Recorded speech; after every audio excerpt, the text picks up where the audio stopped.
Tužilaštvo Tuzlanskog kantona je tokom 2013. godine i u prva 2 mjeseca ove godine podiglo ukupno 61 optužnicu protiv 99 osoba za predmete iz oblasti privrednog kriminala, utaje poreza i korupcije. U nekim od predmeta po podignutim optužnicama od strane ovog tužilaštva su donesene presude nadležnih sudova. Broj slučajeva koje se procesuiraju vezano za korupciju u Bosni i Hercegovini se broji između 0 i 5 na godišnjem nivou, što je naravno smiješno. Iz organizacije Transparency International BiH kažu da je neophodno promijeniti pristup prema korupciji i odmah započeti procesuiranje velikih slučajeva ili uticajnih političara uključenih u korupciju. Slučajeva procesuiranja visokorangiranih političara bilo je u sudu BiH.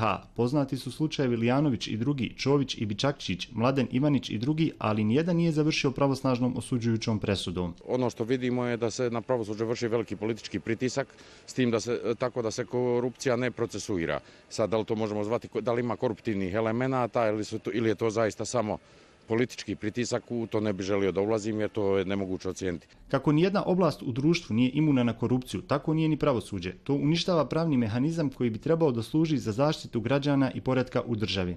U Bosni i Hercegovini svake sekunde korupcija pojede 47 konvertibilnih maraka. 20% građana BiH je dalo mito, dok je prosječan iznos mita po osobi 220 konvertibilnih maraka.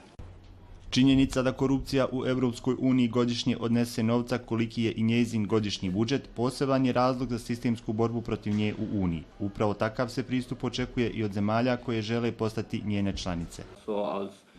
U BiH je važno da se stvore okvirni uslovi da pravosuđe može raditi nesmetano i nezavisno, ali nezavisnost ne znači da ne podnose nikome izvještaj o radu. Antikoruptivna strategija usvojena za period 2009-2014 nije dala velike rezultate. Da bi BiH mogla ostvariti napredak, moramo vidjeti više zalaganja domaćih institucija u antikorupcijskoj borbi, ne samo u pravosuđu, nego i u drugim institucijama.